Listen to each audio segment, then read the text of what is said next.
All right, let's go to Nick Wright. He's bummed out, first things first. Although he's putting out animal pictures on the internet, which I thought was very, very funny, actually. So my takeaway is, listen, these could be the two best teams. Hi, Colin. Hello. Good to see you. Very excited to do this today. I've been waiting all morning to talk to you. Okay. What's that now? Go ahead. Here's my thing. You could say, well, we just dropped passes. And I would say, yeah, that's what you do. Like, I think you've moved into phase 2 of your dynasty, which is Mahomes is now expensive, your second best player's aging, and you're going to have to kind of navigate certain areas where, because you're expensive quarterback, you can't have a Tyreek Hill and a Juju Smith-Schuster. This is the new Chiefs. May win the Super Bowl, but this is not a fall behind 21-0 race back team. That's not what this team is anymore. No. Is that fair? Yeah, that's absolutely fair. Luckily, they never allow more than 21 points, so it's hard to fall down by much more than 21. Listen, let me be fair here. Your herd hierarchy, I think I might agree with every single placement on there. I think this is now also, while I'm giving the compliment, I did not miss the fact that you put your Malokia on the Chiefs by giving them the number 1 spot just so you could drop them. But this week right now, I think that's about exactly right. And I know people want me to panic about the Chiefs. I won't. I'm not going to say the Eagles got lucky last night. I'm not, and Philly fans, you can learn something from this. I'm not going to blame the officials. I'm not going to blame the playing surface. Philly deserved to win that game and Kansas City deserved to lose. But I think Kansas City is going to be just fine. I think that even with all the drops, their 2 first ballot Hall of Famers both had an uncharacteristic mistake. The Kelce fumbles once a year. Yeah. Last night was his one. Last year he actually did it in the Bengals game in a similar spot where they were trying to go up 2 scores and they ended up losing that game. And Mahomes, yes, Mahomes has thrown some picks this year. That type of interception on first down in the end zone is uncharacteristic. So they could have overcome the drops. They couldn't overcome the drops plus the turnovers. But if I may say something about Philadelphia, Colin, I don't know when the NFL media started treating NFL teams like college football teams, where they were like, well, they won, but how impressive was it? Where were the style points? Philly deserves massive credit for finding a way to win in this league week after week. Do I think if they were to play the Chiefs again in the Super Bowl, the Chiefs could and would win? Absolutely. But this idea that Philadelphia at 9-1 is somehow a more flawed team than San Francisco at 7-3, I just reject it. I don't care that Philly is winning ugly, and I respect the fact that I thought Jalen Hurts for about 3.5 quarters last night that the Chiefs defense really had him on tilt and he was not himself. And despite that, he made a great play. Yeah. He had to make one throw all night and he made it. So I think, listen, Philly right now deserves to be the number 1 spot on the herd hierarchy, and hopefully it jinxes them the way it jinxed the Chiefs and they can reclaim their spot. Okay, fair enough. It is. I find the Brock Purdy MVP stuff interesting because I said this earlier. Yeah. Garoppolo left Kyle Shanahan in this group, and an hour later looked like he couldn't play. Let's take a deep. Now, Jared Goff left McVay and can absolutely still play because Jared Goff's a number 1 pick and is a really good quarterback. Jared Goff's excellent. He was blamed for all the Rams' faults, but he's a damn good quarterback. Garoppolo left this team. He couldn't play. By the way, Devontae Adams, Josh Jacobs, good left tackle. Good. I mean, it's not like the Raiders' offensive coach didn't have weapons. So my takeaway is with Brock Purdy is, can we just acknowledge he's probably a better version of Garoppolo? And that's okay. He got to a Super Bowl. Yeah, okay. I'm so glad you're saying this because I cannot believe we are twice in the same year going to discuss is Brock Purdy the MVP when in between those conversations the discussion was, is he going to be benched for Sam Darnold? It's like everyone's lost their mind.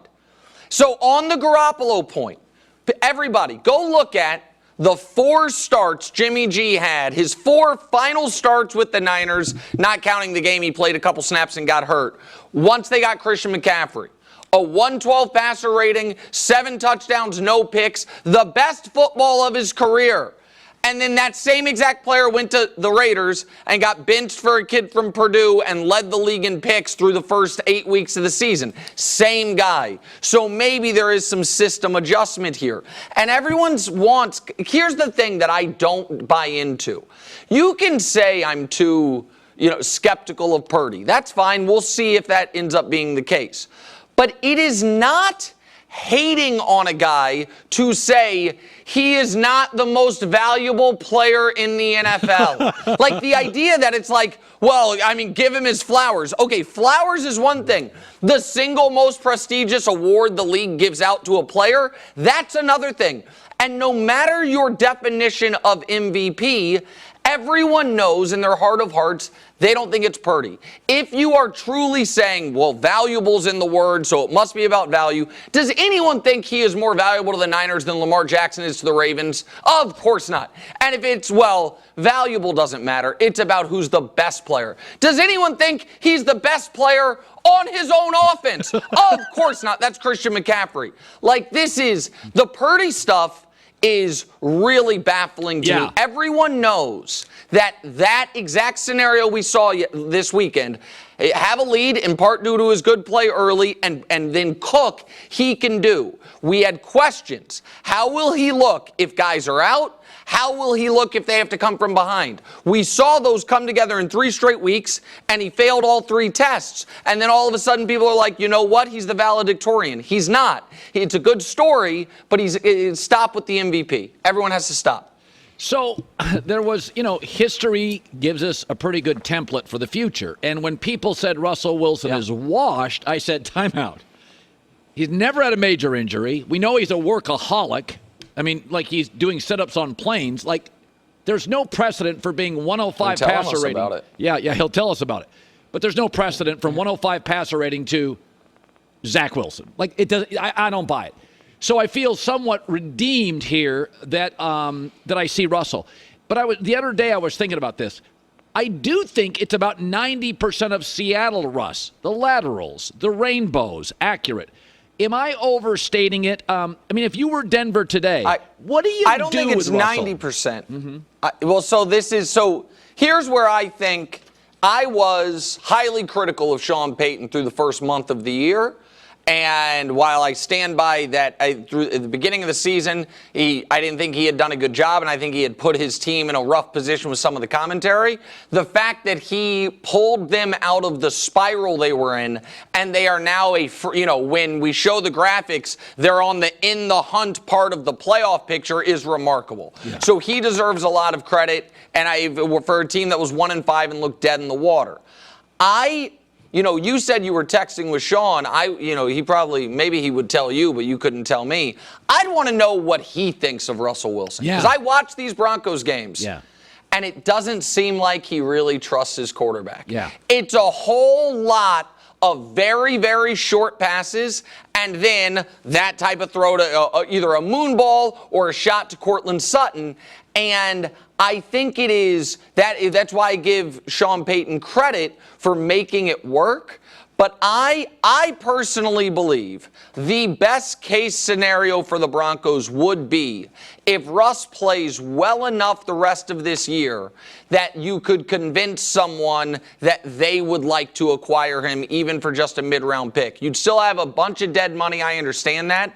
But I think for Sean Payton's purposes, this might be the most you can get out of Russell. And I know the numbers are good, but the eye test is mediocre. I don't think that Sean's going to be able to have the exact offense he wants with an aging Russell Wilson as his quarterback, but it is somewhat remarkable that he got back to this point, which I wouldn't call 90% of Russ in Seattle, but maybe 70% of Russ in Seattle. So you have been willing to sort of pivot on Aaron Rodgers. I think I'm more positive than people give me credit for on Aaron. You were positive, but you've sort of pivoted to, he takes a lot of oxygen out of the room. And, one of the things I said a couple days ago is I think he's going to make the Hall of Fame first ballot. I find him to be a remarkably interesting guy, but I don't think he'll ever matter again in the NFL. The AFC is stacked. Russell Wilson's got a competent quarterback. Burrow comes back. You know, they'll eventually get a star receiver in Kansas City. Trevor Lawrence, Justin Herbert will get the right coach. I didn't think it was a hot take. I said when Brady had the opportunity in life and Peyton Manning to use their power and flex with their organizations, they really didn't.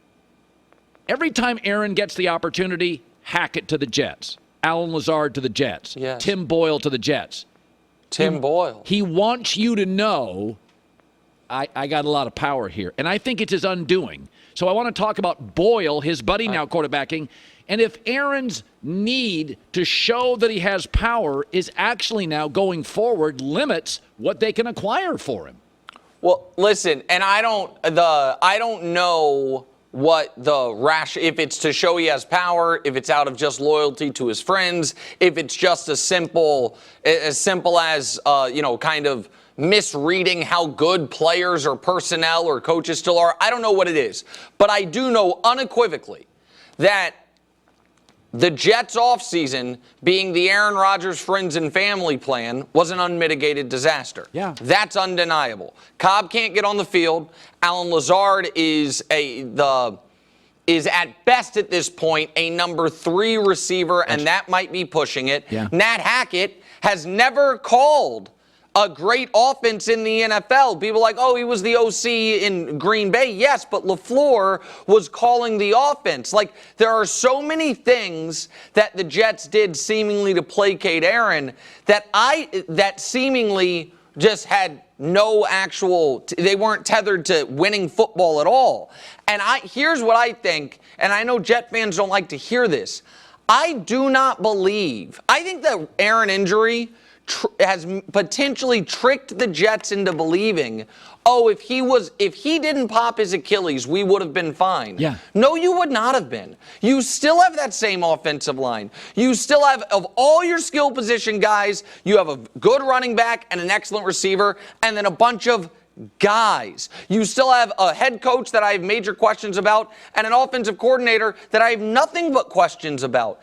And so this, I don't buy that Aaron Rodgers is going to play again this year. And the idea that coming off the Achilles at 40 plus years old with that offensive line in that division, in that conference, that all of a sudden the Jets are going to be right there in contention, I disagree with them. One other thing, forget the NFC. How many AFC teams right now have a better defense than the Jets? The Browns do. The Chiefs do. The Ravens do. And that's supposed to be the thing that is their calling card. That's just in their conference. So, yeah, I don't see it. I think you're right about the idea that Aaron's going to deliver anything close to what he talked about in the opening press conference to New York. I don't see any way for that to happen. Well, considering the results of last night, you'll want to watch First Things First after us. I know this was a little unsettling to come on the show, but you know what? Listen, just like Buffalo, you'll rebound.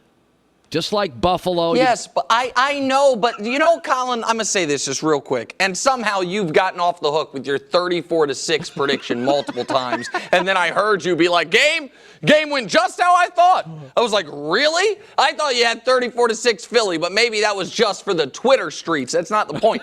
Here's the problem. You've heard some people do emotional hedges, which is in their gambling. If you're a diehard, Jets fan, you bet against them. That way, if they lose, at least you make some money. I do the opposite professionally and financially. I go emotionally all in, a reverse hedge. So not only did I have thousands of my hard-earned dollars on the Chiefs last night, but I also pre-committed to not only going on this show, but I'm also going on your podcast tonight because I was so sure the Chiefs were going to win. And I was like, it's just going to be 90 minutes over the course of the day of me taunting Cowherd. And now instead, I have no money and I have to talk to you again today. It's a disaster. It is truly a disaster. I'll try to take it easy on you tonight, buddy. Thanks, buddy.